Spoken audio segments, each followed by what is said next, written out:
Hi, Namaste. So tonight I'm going to read the fifth book, chapter 1, on the superiority of Rudra over Vishnu. Om Vakratuna Mahakaya Surya Kotisam.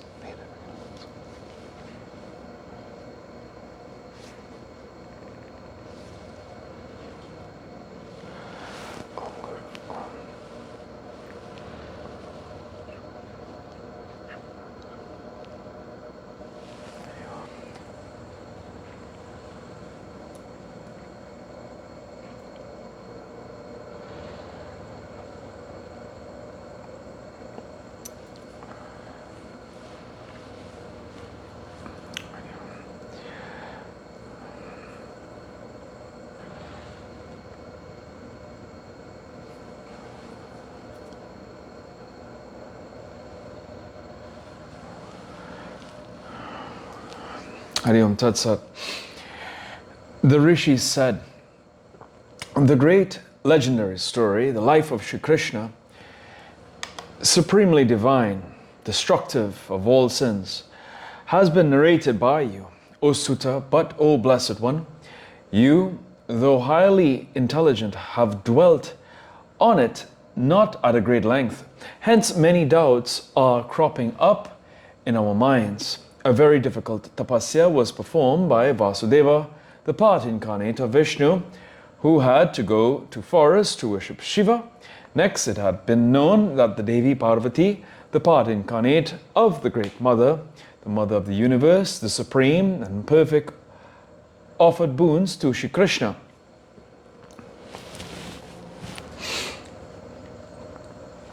How did it then come to pass that Shri Krishna, being himself the God, had to worship Parvati and Mahadeva?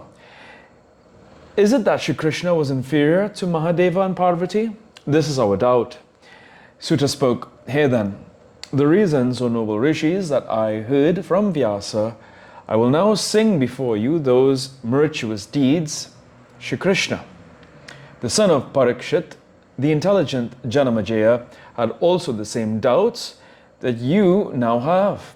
When he heard the story before from Vyasa, and he asked the same questions that you now ask.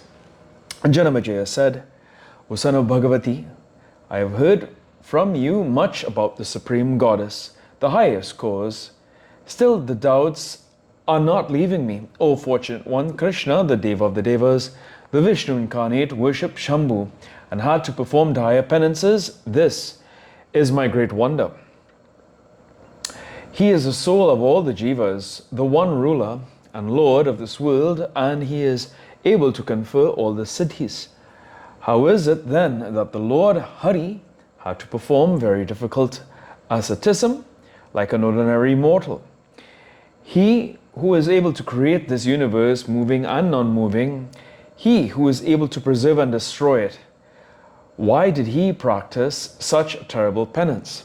Vyasa said, True, it has been said by you that Vasudeva, the Janardana, is the destroyer of the Dechas, and he is able to create and preserve the Devas and do all other acts for them.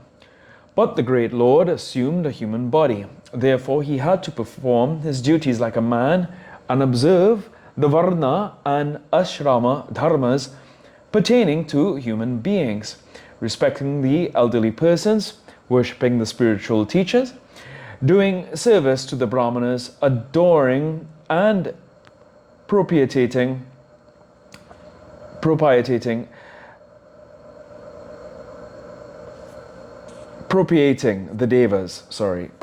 the Devas, feeling sorrow at times of sorrow, feeling pleasure at times of happiness, feeling dejection of expressing seizure or scandal, or having sexual intercourse with women. In other words, to feel lust, anger, greediness, and other passions when their proper time arises. All these are natural to all human beings. How can then Shri Krishna, though intrinsically of pure qualities, become nirguna, devoid of human qualities? when he assumed a human body, which is saguna, i.e., with qualities, O ruler of men. The extinction of the Yadava race by the curse of Gandhari, the daughter of Subala, and the curse of a Brahmin, Krishna's leaving his mortal coil, the stealing away of his wives, the robbing of their wealth, on the way by the dacoits of the Avida tribe, Arjuna's becoming powerless to hurl any weapon on those dacoits, Krishna's not knowing anything about the stealing away of Pradyumna and Aniruddha from his Dwarka palace. These all correspond verily to exertions and feelings appropriate to human bodies. Again, the Rishi Narayana is the part incarnate of Vishnu, and Vasudeva is the part incarnate of the Rishi Narayana. Hence, what wonder is there if Vasudeva be seen to adore and propitiate Shiva? Shiva is the god of gods, and he is the lord of all the causal bodies that exist. In the state of susupti, deep sleep. In this respect, Shiva is the creator of Vishnu, and Vishnu worships him in this light. Rama, Krishna, and others are all part incarnations of Vishnu. So there's no wonder if they worship Shiva. The letter A is Bhagavan Brahma. The letter U is Bhagavan Hari. The letter M is Bhagavan Rudra. And the half letter M is Maheshwari, the Supreme Mother of the universe. The sages therefore consider Vishnu superior to Brahma. They again consider Rudra superior to Vishnu, and Maheshwari, Turiya state, again superior to Rudra. The speciality of the half letter is that it can never be uttered. It is the symbol of the eternal Devi.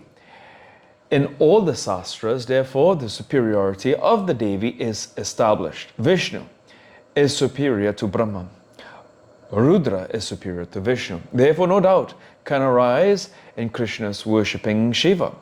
It is through the will of Shiva that a second Rudra originated from the forehead of Brahma to offer boons to him, i.e. to Brahma. The second Rudra, the venerable and entitled to all worship. What to speak of the first Rudra? O king, it is through the proximity of the Devi that the importance and superiority of Shiva is thus established. Thus the incarnations of Hari arise in yogas after yogas through the intervention of the Yoga Maya. So there is no need to discuss at this point why to Achyuta alone, to Brahma and Shiva also she gives troubles for getting involved into incarnations. She is the Yoga Maya, who is indirectly, with the twinklings of her eyes, creating, preserving, and destroying this universe.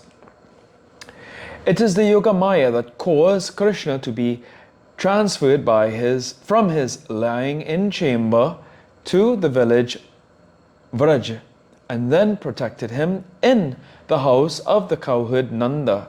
Afterwards took him to Mathura for the destruction of Kamsa, whence he was led again out of Jarasanda's fear to the city Dwarka. It is she that created from her own self the 8 Nekas, the leading mistresses, and also 16,050 women for the pleasure and enjoyment of Krishna Bhagavan, the incarnation of Ananta Vishnu Bhagavan. Thus, Krishna Bhagavan was made completely subservient to them, just like a perfect slave. When a young woman, though she is alone, can bind a man down by the network of Maya, like a strong iron chain, what wonder is there that the 16,050 women would make Krishna play in their hands like a suka bird and make him an instrument to serve any purpose that they liked. Shri Krishna got himself so much under the control of Satyabhama that he went gladly under her commands to Indra's heavens to get the Parijata flowers. There he had to fight with Indra and subsequently stole away the Parijata tree and gave it to Satyabhama as a very valuable ornament to be kept in her room. Behold, the same Krishna, by his own prowess, defeated Susupala and others for the preservation of religion, then stole away Rukmini, the daughter of Bhima, and afterwards married her as his legal wife. Where is the rule then observed that it is a sin to take away another's wife? Thus, all embodied beings get themselves subdued by ahamkara and do acts, good or bad, confounded and deluded by the network of moha that always drags one down below. From the mula prakriti are born Brahma, Vishnu and Hara, and from the tamasic ahamkara of prakriti is created this whole cosmos, moving and non-moving. The lotus-born Brahma becomes free when he is free from ahamkara, otherwise he becomes engaged in this world affairs. When freed from this ahamkara, all the jivas become free, and their houses, wealth, wives, sons and brothers are quite powerless to tie them down.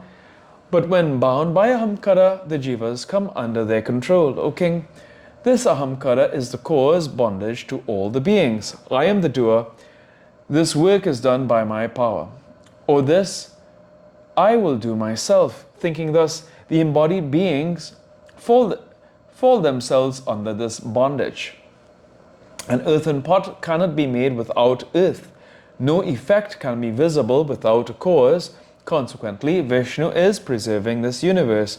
Because of this ahamkara imposed on him by Prakriti, the human beings are always drowned in their cares and anxieties simply because they are bound by this ahamkara.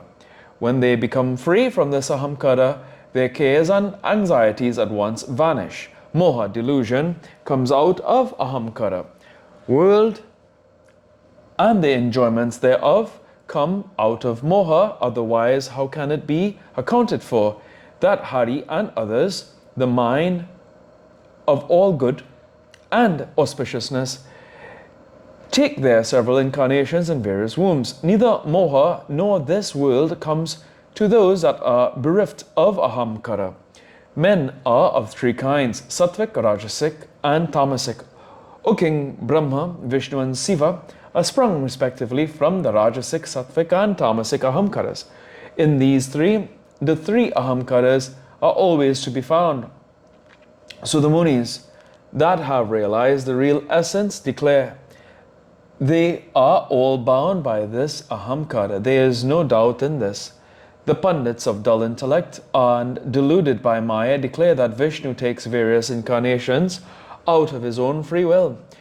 For when it is seen that men of even inferior intellects do not entertain any desire to enter into the wombs, painful and terrible, how will Vishnu, then the holder of the discus, like to come into this womb?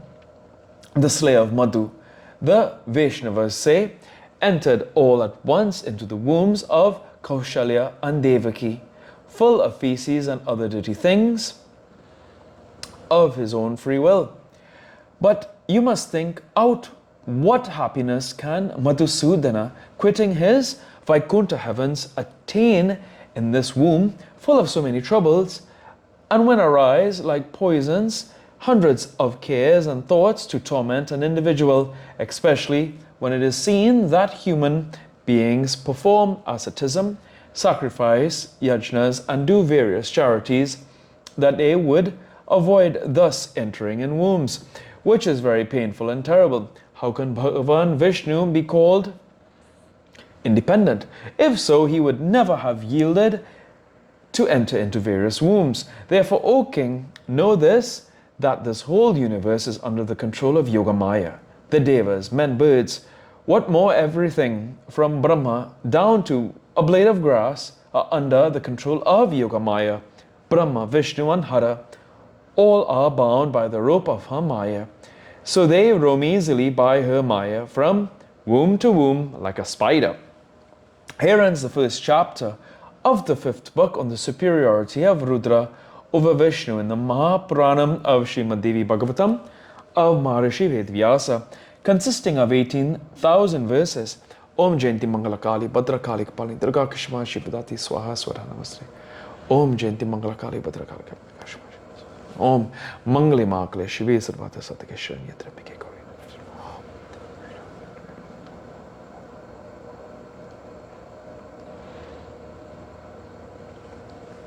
Om. Om Tuya Mata Chapita Tuyo Tuyo Bandhu Shachasakatu.